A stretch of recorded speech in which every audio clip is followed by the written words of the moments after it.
Tolerancija ir įvairovė yra žodžiai, kurie turbūt yra mūsų dabartinio žodyno pamatas. Todėl, kad pasaulis sumažėjo. Jis tapo vieta, kurioje nuolat susitinka pačių įvairiausių spalvų, tikėjimų, seksualinės orientacijos, kultūros žmonių. Ir štai kodėl yra be galo svarbu suvokti, kad įvairovė nėra mūsų silpnybė, jos neverta bijoti, visiškai priešingai. Mes turėtume būti laimingi, kad mes esame įvairūs, kad kiekvienas žmogus yra savotiška pasaulio paslaptis ir tos paslapties atradimas arba gyvenimas su ja yra didžiulė dovana. Neverta bijoti skirtumų, priešingai, reikia džiaugtis, kad jie egzistuoja.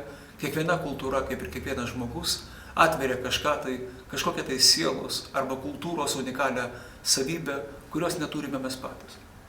Todėl verta džiaugtis tuo, kad mes gyvename įvairiame pasaulyje, verta švęsti ir džiaugtis tuo, kad tolerancija ir įvairovė yra mūsų pagrindiniai orientyrai, mūsų kelrodės žvaigždės 21 amžiaus pasaulyje.